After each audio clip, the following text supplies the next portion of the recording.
Good afternoon, my name is Samuel. I'll be taking Math 104 Elementary Algebra and Trigonometry. We are going to be treating mapping and function. We'll start with defining terms. I will explain using diagrams. Then I will expatiate on the rules of mapping, types of mapping. Then there are some questions that we solve, and then there are questions you will also attempt on your own. Then we treat equality of two mapping, composition of two mapping, and then we'll deal with inverse mapping. And then after all that, I think you should understand everything that you need to know about mapping and function. And then after that, there are some questions you will attempt on your own. So let's start with definition of terms. Mapping is the rule that connects elements in the first set to elements in the second set. So the first set in this case are always referred to as domain. So the element in the first set is referred to as domain, while the elements in the second set are always referred to as what? Codomain.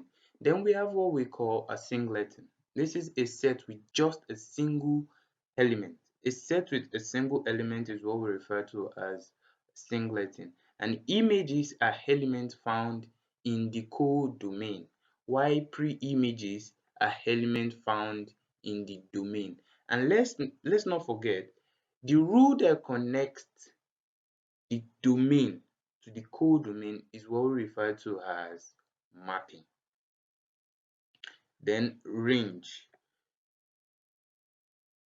Range are elements in the codomain that have a pre-image in the domain.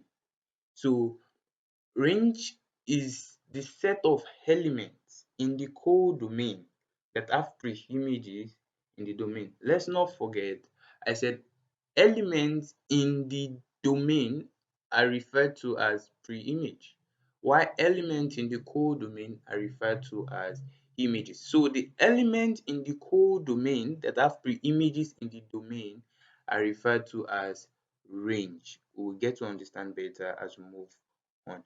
Range is also the codomain. Now we can refer to range as the codomain only if all elements in the codomain have pre-images in the domain. There are some conditions where not all elements in the codomain will be used up. There are some conditions where some elements in the domain won't have in the codomain, won't have pre-images. So in that case, the codomain is not equals to the range. But whenever all elements in the codomain have pre-images, then we can say that the range is same thing as the codomain. Then we can also say range is a subset of a codomain. And when do we say that? That is when the elements in the codomain, not all elements in the codomain have pre-images in the domain. That's when we say a range is a subset of. This is a pictorial explanation of mapping. The first set is referred to as domain, and the elements in the domain, as I said previously, are referred to as pre-images. While the second set, which is B, elements in the second set are referred to as images. And the rule connecting A to B is referred to as mapping. So anytime you are given a question to solve on mapping, you will always give a function, and that function is the rule that connects the two sets together. Singleton is just the only element in a set. So 4 is the only element in this set. That's why we can refer to this set as singleton. Range are elements in the codomain that have pre-images in the domain. This is the domain. 1, 2, 3, 4 are pre-images in the domain, while A, B, C, D, E are images, are elements in the codomain, which are also referred to as images. So the range, as I defined earlier, are elements that have pre-images in the domain. A has pre-image, which is 1, B has pre-image, which is 2, C has pre-image, which is 3, D has pre-image, which is 4, but E doesn't have any pre-image. So the range in this case is A, B, C, and D.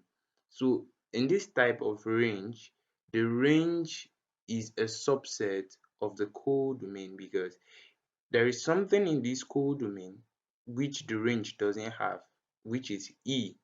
E isn't present in the range, so that's why we refer to it as the subset of the codomain. In some cases, the range is equal to the codomain.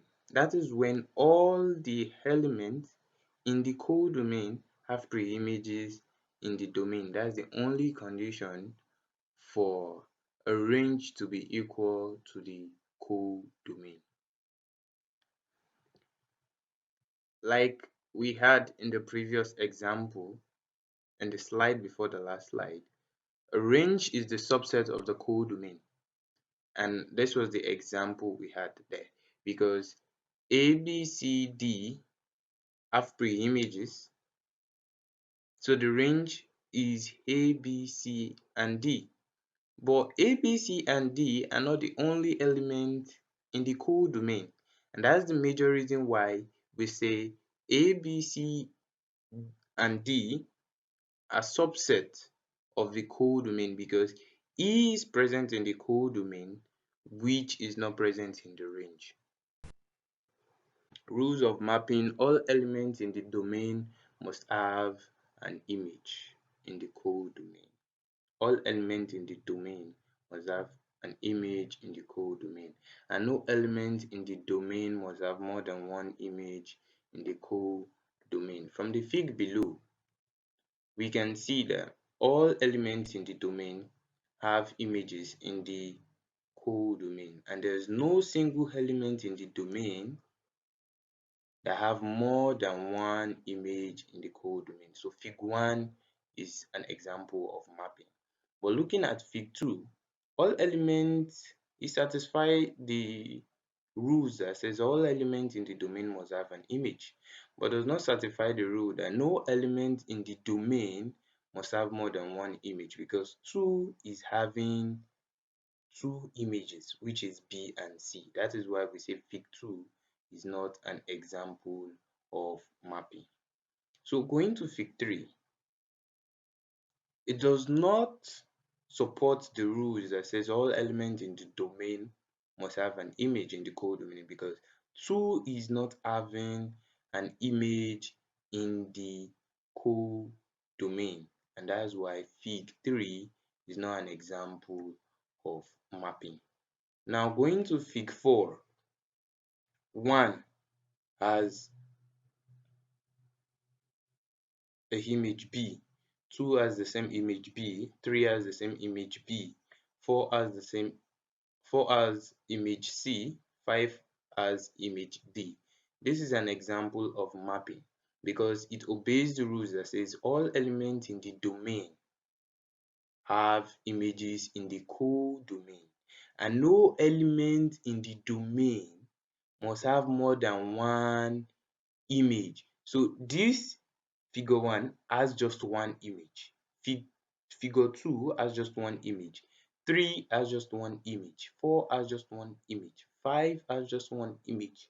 You might be looking at it that, but I said there must not be one image in a codomain or something like that. But we all have to be sure, and we have to know that 1 is a pre-image, so it must not have just more than one image.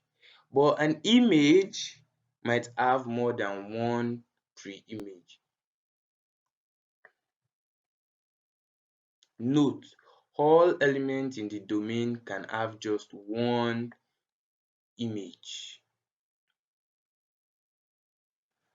Rules of mapping, and that's what I treated previously in the previous slide. The first type of mapping we are going to be treating is the injective mapping, and also referred to as the one-to-one mapping, in which all elements in the codomain have unique pre-image in the domain. So anytime you have an element in the codomain not having a unique element in the domain, then it is not an injective mapping.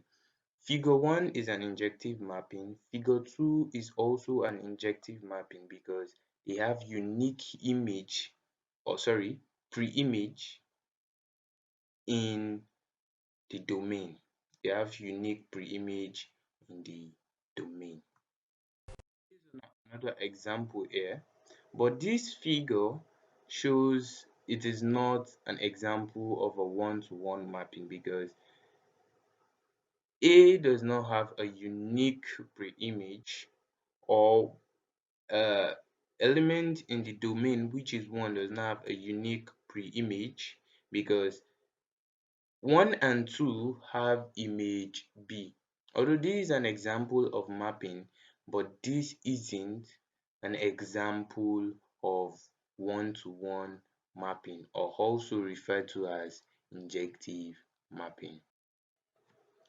Onto mapping is also referred to as surjective mapping, and this is a type of mapping that all elements in the codomain must have an element in the domain.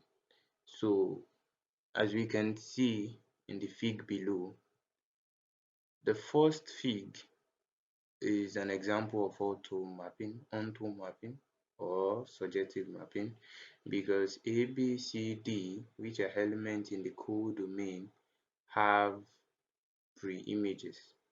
But in fig 2, this is not an example of onto mapping because element E doesn't have a pre-image.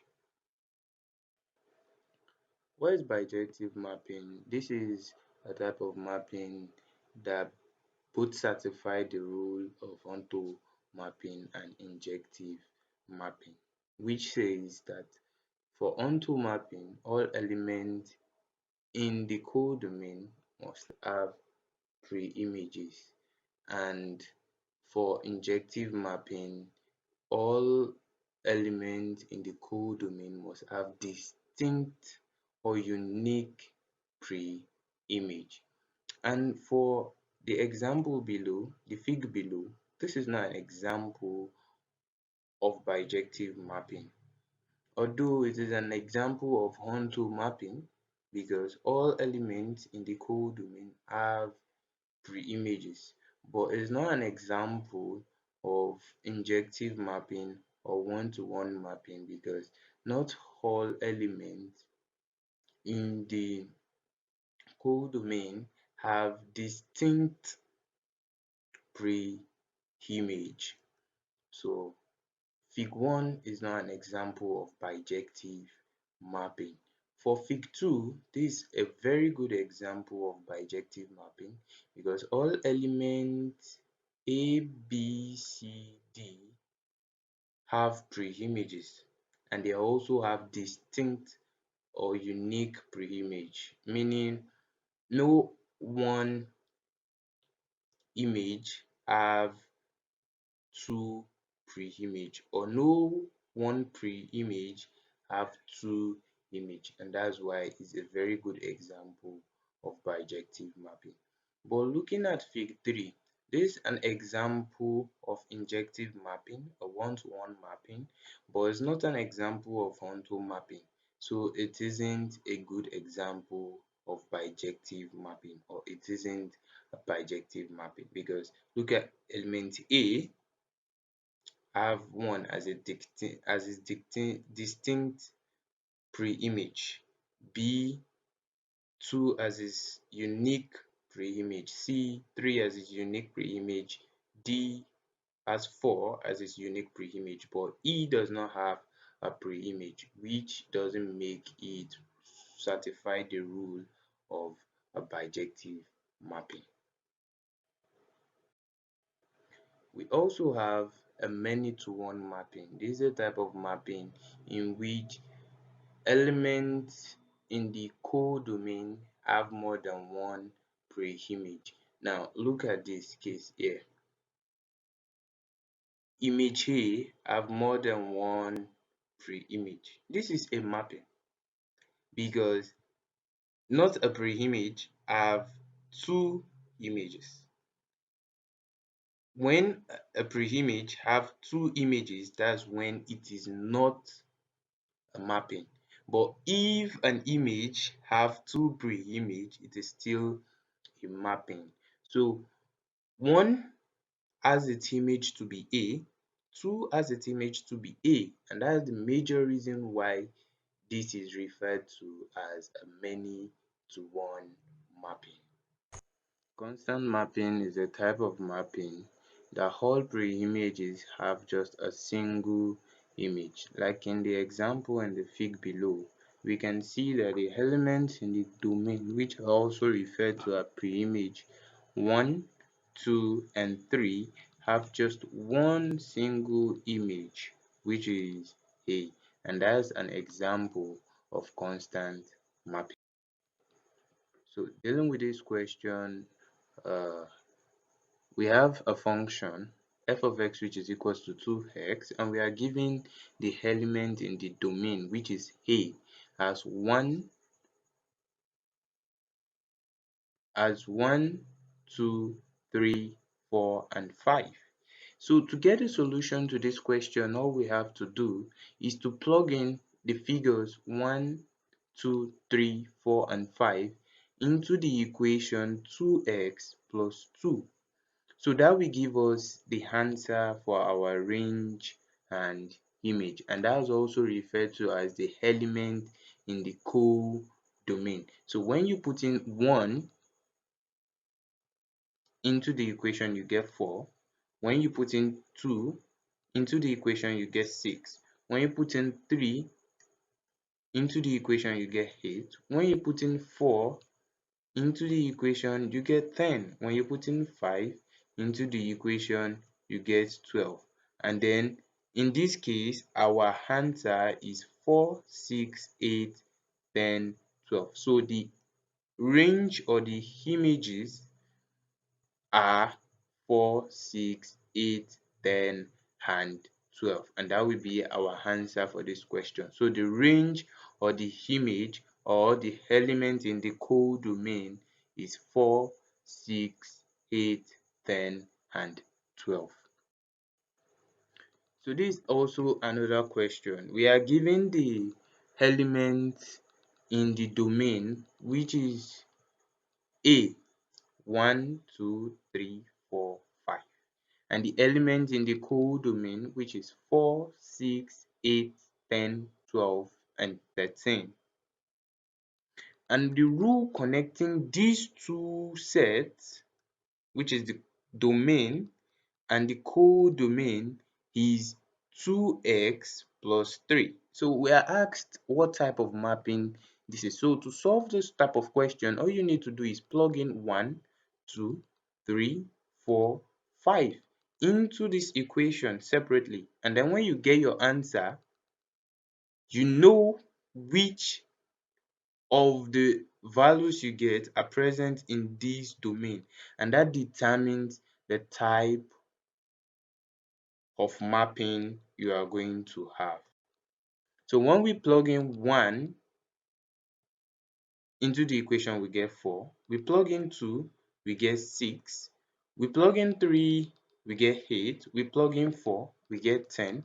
We plug in 5, we get 12. So in this case, our range is 4, 6, 8, 10, and 12.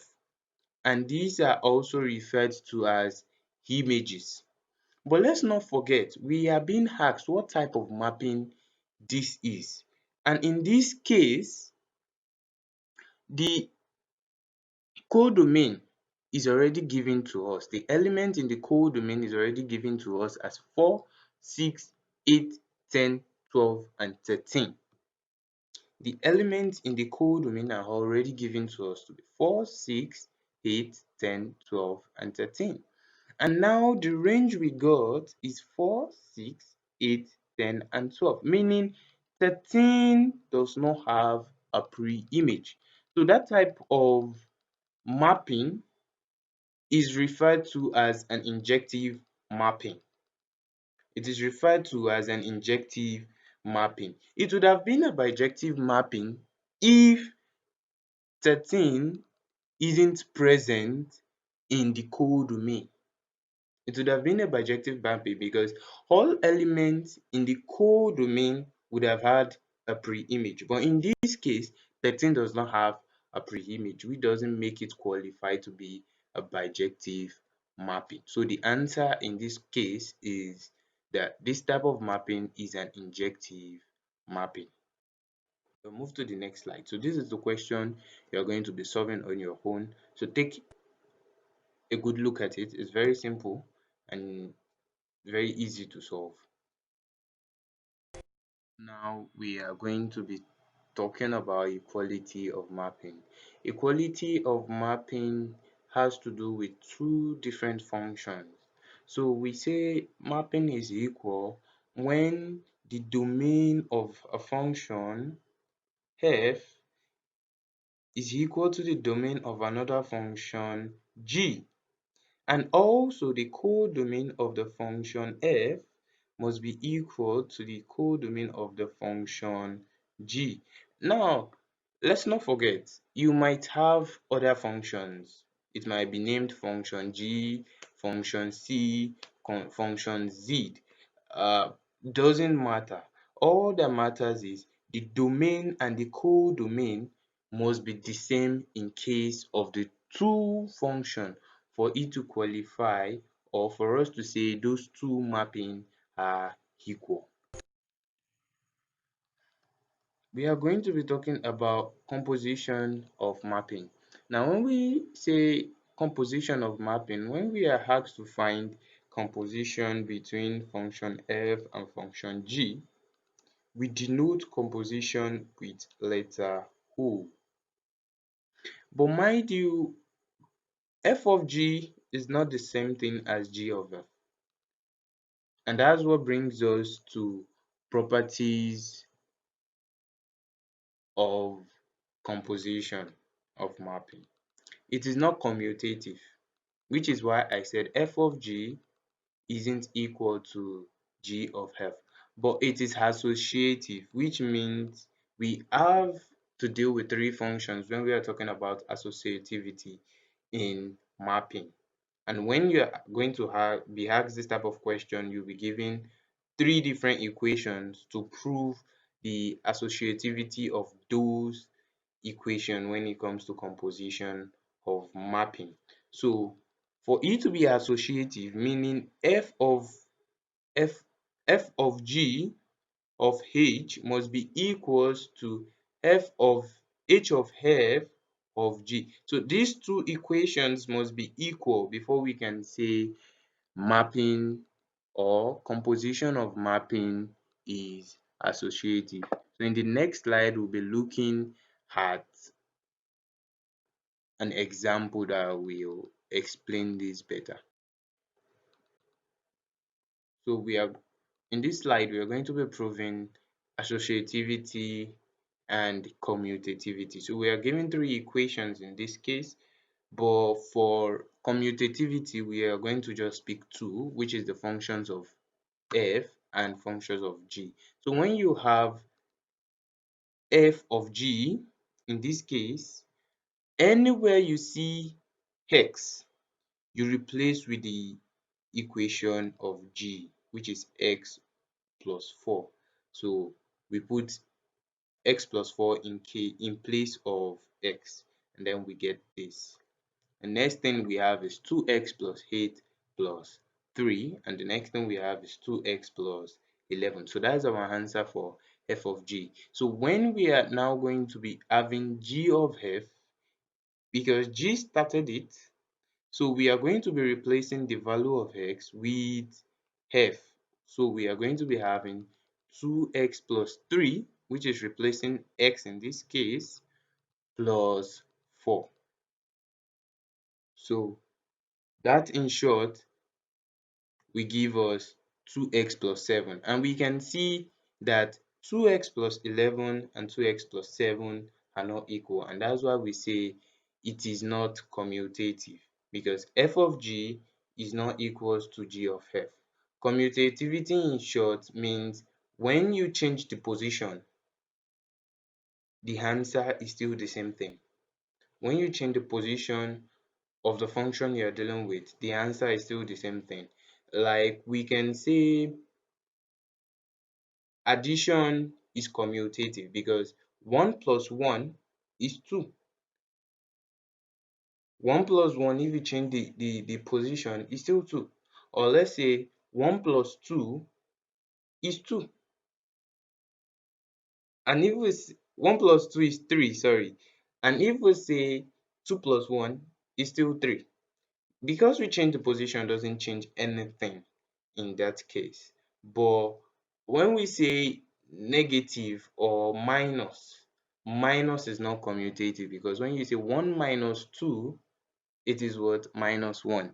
But when you say 2 minus 1, when you change the position of 2 to the front and then you move 1 to the back, you're going to get 1. So in that case, negative or subtraction isn't commutative. So for our associative property, all you just have to do is just repeat the same thing we did previously, but in this case we are going to be having three functions put together. So f of g, all you just have to replace in this case is wherever you see x in the function of f, you replace with what is present in g, and we've done that in the previous slide, and the answer is 2x plus 11. So now, since we are dealing with h of f of g, so all you just have to do is wherever you see x in equation h, which is the question in the previous slide, you replace with 2x plus 11, because that is our f of g and we are doing h of f of g. So our answer is going to be 6x plus 34. So we can now move on to the next thing, which is h of f. So h of f, anywhere you see x in h, you put in f, which is 2x plus 3, and then we get our answer to be 6x plus 10. So h of f of g, anywhere you see x in h of f, which is this, you replace it with what g is, which is in the previous slide. So our g in this case is x plus 4. So we replace x with x plus 4, which is what, that's the function of g. So I will get our answer to be 6x plus 34. So h of f of g is equals to 6x plus 34, and h of f of g is same thing as 6x plus 34. So these are equal, and that's the major reason why we say it is associative. Inverse mapping is just a way of you getting the value of the pre-image for using the function given and also the image you have. So all you just have to do is you take the function and you equate it to the image, and with that you solve and then you get your answer. Let's take a look at this example here. We are asked to find the inverse of -3 of 2 of 3, and what type of mapping is this. So all you just have to do is, this is the equation here, all you just have to do is equate it to 3 and then you solve algebraically. So you take +1 to the other side, that turns to -1. That's simple mathematics, which all of you should know. So we get our answer to be x is equals to -4, and that's for the first one. And then for the second one, f inverse of 2. So all you just have to do is equate this to 2, and then we get our answer to be 1. And for the third question, all you just have to do is equate these to 3 and we got our answer to be 2. So let's look at the next slide to determine what type of mapping it is. So now we can see that from this type of mapping, this is our image and this is our pre-image and these are the images. This is the code, this is the domain, and this is our codomain. So we can see this is a type of bijective mapping because all elements in the codomain have pre-images, and also all elements in the codomain have distinct or unique pre-image, and that's why it is a type of bijective mapping. So these are questions you have to try out on your own, and I believe you will definitely get them if you pay attention to all what I've taught in previous slide. Thank you.